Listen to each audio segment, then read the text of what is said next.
ज्ञान प्राप्ति सदा ही समर्पण से होती है, ये हम सब जानते हैं। किंतु समर्पण का वास्तविक महत्व क्या है? क्या हमने कभी विचार किया? मनुष्य का मन सदा ही ज्ञान प्राप्ति में विभिन्न बाधाओं को उत्पन्न करता है। कभी किसी अन्य विद्यार्थी से ईर्ष्या हो जाती है, कभी पढ़ाए हुए पाठों पर संदेह जन्मता है, और कभी गुरु द्वारा दिया गया दंड मन को अहंकार से भर देता है। नहीं, क्या ऐसा नहीं होता? न जाने कैसे कैसे विचार मन को भटकाते हैं, और मन की इसी अयोग्य स्थिति के कारण हम ज्ञान प्राप्त नहीं कर पाते। मन की योग्य स्थिति केवल समर्पण से निर्मित होती है। समर्पण मनुष्य के अहंकार का नाश करता है, ईर्ष्या, महत्वाकांक्षा आदि भावनाओं को दूर कर हृदय को शांत करता है और मन को एकाग्र करता है। वास्तव में ईश्वर की सृष्टि में ना ज्ञान की मर्यादा है, ना ज्ञानियों की। गुरु दत्तात्रेय ने तो गाय और श्वान से भी ज्ञान प्राप्त कर लिया था। अर्थात विषय ब्रह्म ज्ञान का हो या जीवन के ज्ञान का या गुरुकुल में प्राप्त होने वाले ज्ञान का, उसकी प्राप्ति के लिए गुरु से अधिक महत्व है उस गुरु के प्रति हमारा समर्पण। क्या ये सत्य नहीं?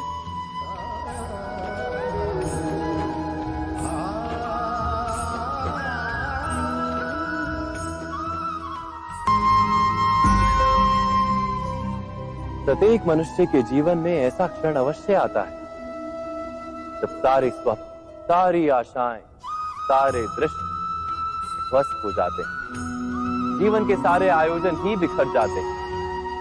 एक और धर्म होता है और दूसरी ओर सुख। इसी को धर्म संकट कहते हैं। जब धर्म का वहन ही संकट हो और धर्म का त्याग ही सुख हो। विचार कीजिए, कभी किसी स्वजन के विरुद्ध सत्य बोलने का अवसर प्राप्त हो जाता है, कभी ठीक दरिद्रता के समय सरलता से चोरी करने का मार्ग प्राप्त हो जाता है, कभी किसी शक्तिशाली राजनेता या राजा के कर्मचारी का अधर्म प्रकट हो जाता है। सबके जीवन में ऐसी घटना बनती ही रहती है। अधिकतर लोग ऐसे किसी क्षण को धर्म संकट के रूप में जान ही नहीं पाते। हमें किसी प्रकार के संघर्ष का अनुभव ही नहीं होता। सहजता से सुख की ओर खींचे चले जाते हैं, जैसे मक्खी गुड़ की ओर खींची चली जाती। वास्तव में धर्म संकट का क्षण ईश्वर के निकट जाने का क्षण होता है। यदि हम संघर्षों से भयभीत ना, सुख की ओर आकर्षित ना, अपने धर्म पर दृढ़ रहे, तो ईश्वर का साक्षात्कार दूर नहीं।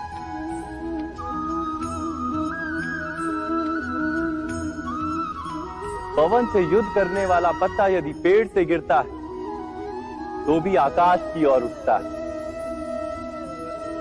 पवन से झुकने वाली घास वहीं भूमि पर रह जाती है। अर्थात धर्म संकट से यदि हम संकट को ही टाल दें, सुख तो मिलता है, जीवन बढ़ता है, किंतु क्या चरित्र नहीं टूटता? क्या आत्मा दरिद्र नहीं हो जाती?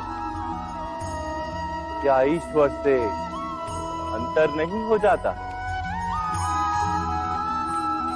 स्वयं विचार किए। दो व्यक्ति जब निकट आते हैं तो एक दूसरे के लिए सीमाएं और मर्यादाएं निर्मित करने का प्रयत्न अवश्य करते हैं। हम यदि सारे संबंधों पर विचार करें तो देखेंगे कि इन सारे संबंधों का आधार यही सीमाएं हैं जो हम दूसरों के लिए निर्मित करते हैं। और यदि अनजाने में भी कोई अन्य व्यक्ति इन सीमाओं को तोड़ता है तो उसी क्षण हमारा हृदय क्रोध से भर जाता है। इन सीमाओं का वास्तविक रूप क्या है? क्या हमने कभी विचार किया? सीमाओं के द्वारा हम दूसरे व्यक्ति को निर्णय करने की अनुमति नहीं देते। अपना निर्णय उस व्यक्ति पर थोपते हैं, अर्थात किसी की स्वतंत्रता का अस्वीकार करते हैं। और जब स्वतंत्रता का अस्वीकार किया जाता है तो उसका हृदय दुख से भर जाता है, और जब वो सीमाओं को तोड़ता है तो हमारा हृदय क्रोध से भर जाता है। क्या ऐसा नहीं होता?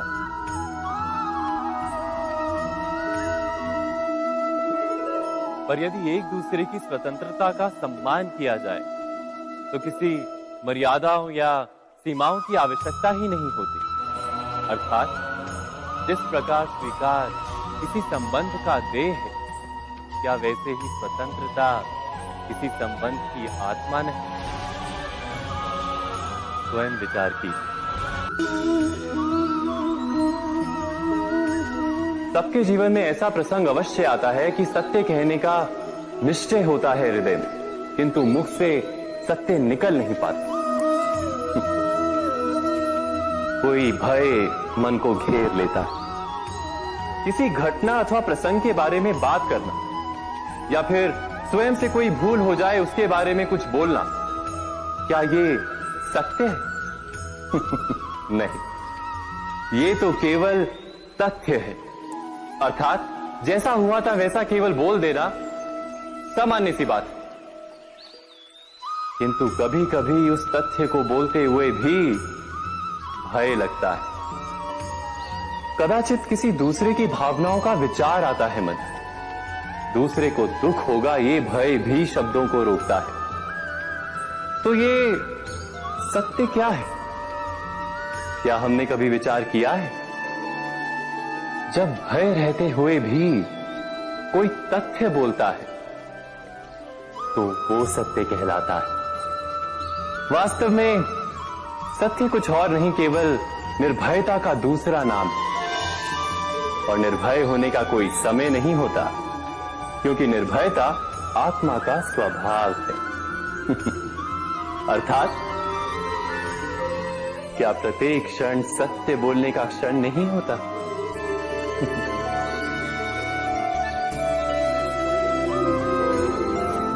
स्वयं विचार कीजिए।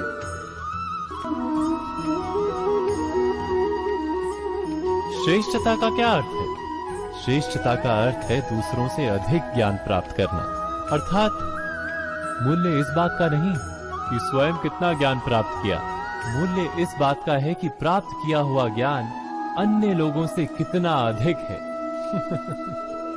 अर्थात श्रेष्ठता की इच्छा ज्ञान प्राप्ति को भी एक स्पर्धा बना देती है, और स्पर्धा में विजय अंतिम कब होती है?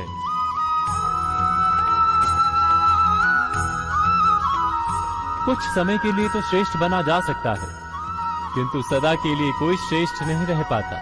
फिर वही असंतोष, पीड़ा और संघर्ष जन्म लेता है। किंतु श्रेष्ठ बनने के बदले यदि उत्तम बनने का प्रयत्न करें तो क्या होगा? उत्तम का अर्थ है कि जितना प्राप्त करने योग्य है वो सब प्राप्त करना, किसी से अधिक पाने की इच्छा से नहीं, मात्र आत्मा की तृप्ति हेतु कुछ प्राप्त करना। उत्तम के मार्ग पर किसी अन्य से स्पर्धा नहीं होती, स्वयं अपने आप से स्पर्धा होती है। अर्थात उत्तम बनने का प्रयत्न करने वाले को देर अबेर सारा ज्ञान प्राप्त हो जाता है, बिना प्रयत्न के ही वो श्रेष्ठ बन जाता है। किंतु जो श्रेष्ठ बनने का प्रयत्न करता है वो श्रेष्ठ बने या ना बने, उत्तम कभी नहीं बन पाता।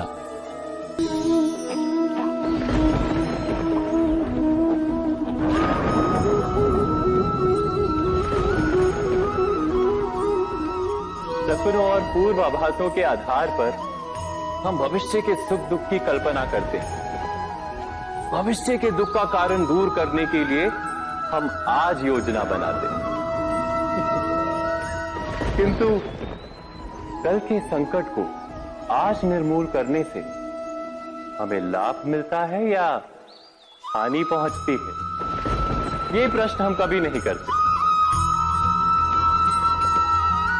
तथ्य तो ये है कि संकट और उसका निवारण सात जन से, व्यक्ति के लिए भी और सृष्टि के लिए भी।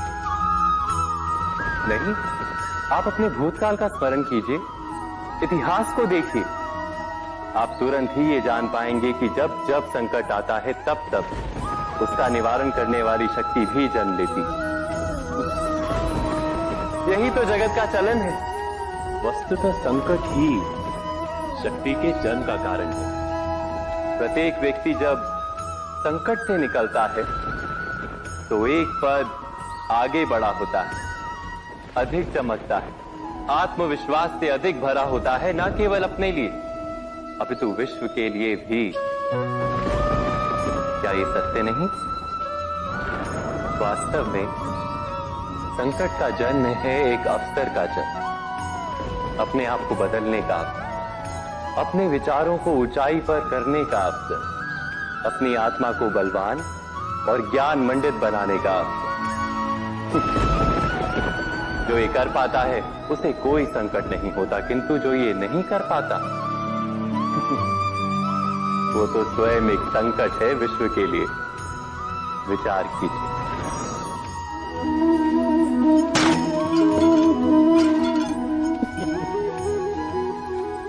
कभी कभी कोई घटना मनुष्य के जीवन की सारी योजनाओं को तोड़ देती और मनुष्य उस आघात को अपने जीवन का केंद्र मान लेता।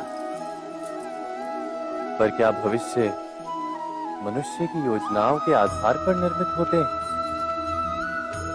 नहीं। जिस प्रकार किसी ऊंचे पर्वत पर सर्वप्रथम चढ़ने वाला उस पर्वत की तलाई में बैठकर जो योजना बनाता है, क्या वही योजना उसे उस पर्वत की चोटी तक पहुंचाती? नहीं। वास्तव में वो जैसे जैसे ऊपर चढ़ता है वैसे वैसे उसे नई नई चुनौतियां, नई नई विडंबनाएं, नए नए अवरोध मिलते हैं।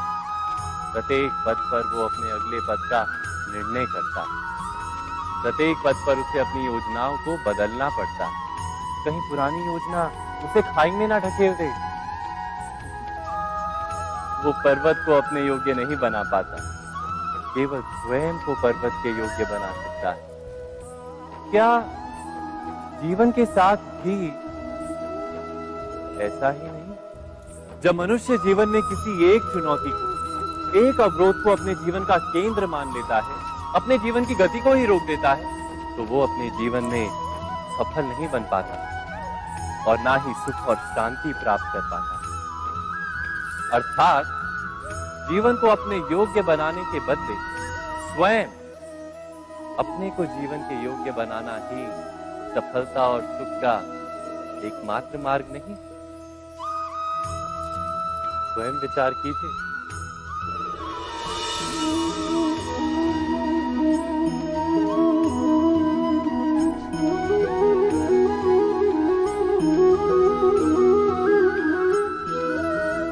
जीवन का हर क्षण निर्णय का क्षण होता है। प्रत्येक पद पर दूसरे पद के विषय में कोई निर्णय करना ही पड़ता है और निर्णय अपना प्रभाव छोड़ जाता है। आज किए गए निर्णय भविष्य में सुख अथवा दुख निर्मित करते हैं, ना केवल अपने लिए, अपने परिवार के लिए, आने वाली पीढ़ियों के लिए। जब कोई दुविधा सामने आती है तो मन व्याकुल हो जाता है, अनिश्चय से भर जाता है। निर्णय का वो क्षण युद्ध बन जाता है और मन बन जाता है युद्ध भूमि। अधिकतर निर्णय हम दुविधा का उपाय करने के लिए नहीं, केवल मन को शांत करने के लिए लेते हैं। पर क्या कोई दौड़ते हुए भोजन कर सकता है? नहीं। तो क्या युद्ध से जूझता हुआ मन कोई योग्य निर्णय ले पाएगा? वास्तव में शांत मन से जब कोई निर्णय करता है तो अपने लिए सुखद भविष्य बनाता है, किंतु अपने मन को शांत करने के लिए जब कोई निर्णय करता है तो वो व्यक्ति भविष्य में अपने लिए कांटों भरा वृक्ष लगाता है। स्वयं विचार कीजिएगा।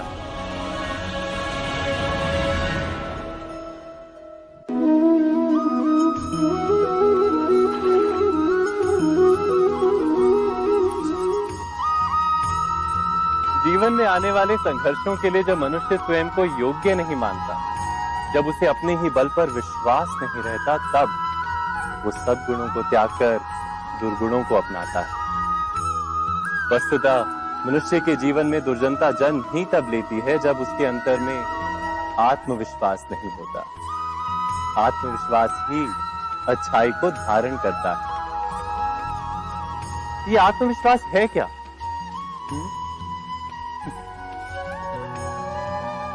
जब मनुष्य ये मानता है कि जीवन का संघर्ष उसे दुर्बल बनाता है, तो उसे अपने ऊपर विश्वास नहीं रहता।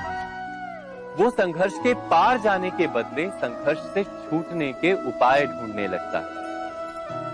किंतु जब वो ये समझता है कि ये संघर्ष उसे अधिक शक्तिशाली बनाते हैं, ठीक जैसे व्यायाम करने से देह की शक्ति बढ़ती है, तो प्रत्येक संघर्ष के साथ उसका उत्साह बढ़ता है। अर्थात आत्मविश्वास और कुछ भी नहीं, मन की स्थिति, जीवन को देखने का दृष्टिकोण मात्र है। और जीवन का दृष्टिकोण तो मनुष्य के अपने वश में होता है। स्वयं विचार कीजिए।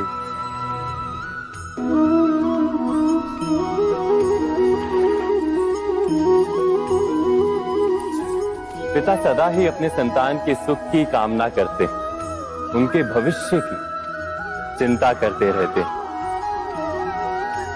इसी कारणवश सदा ही अपने संतानों के भविष्य का मार्ग स्वयं निश्चित करने का प्रयत्न करते रहते हैं। जिस मार्ग पर पिता स्वयं चला है, जिस मार्ग के कंकर पत्थर को स्वयं देखा है, मार्ग की छाया, मार्ग की धूप को स्वयं जाना है, उसी मार्ग पर उसका पुत्र भी चले, यही इच्छा रहती है हर पिता की। निस्संदेह उत्तम भावना है ये। किंतु 3 प्रश्नों के ऊपर विचार करना हम भूल ही जाते हैं। कौन से प्रश्न? प्रथम प्रश्न, क्या समय के साथ प्रत्येक मार्ग बदल नहीं जाते? क्या समय सदा ही नई चुनौतियों को लेकर नहीं आता? तो फिर बीते हुए समय के अनुभव नई पीढ़ी को किस प्रकार लाभ दे सकते हैं? दूसरा प्रश्न, क्या प्रत्येक संतान अपने माता पिता की छवि होता है? हाँ, संतानों को संस्कार तो अवश्य माता पिता देते हैं, किंतु भीतर की क्षमता तो ईश्वर देते हैं। तो जिस मार्ग पर पिता को सफलता मिली है, विश्वास है कि उसी मार्ग पर उसकी संतानों को भी सफलता और सुख प्राप्त होगा। तीसरा प्रश्न, क्या जीवन के संघर्ष और चुनौतियां लाभकारी नहीं होती? क्या प्रत्येक नया प्रश्न एक नए उत्तर का द्वार नहीं खोलता? तो फिर संतानों को नए नए प्रश्नों, संघर्षों और चुनौतियों से दूर रखना, ये उनके लिए लाभ करना कहलाएगा या हानि पहुंचाना? अर्थात जिस प्रकार संतान के भविष्य का निर्माण करने के बदले उसके चरित्र का निर्माण करना श्रेष्ठ है, वैसे संतानों के जीवन का मार्ग निश्चित करने के बदले उन्हें नए संघर्षों के साथ जूझने के लिए मनोबल व ज्ञान देना अधिक लाभदायक नहीं होगा? स्वयं विचार कीजिए। मनुष्य की सबसे बड़ी दुर्बलता क्या होती है?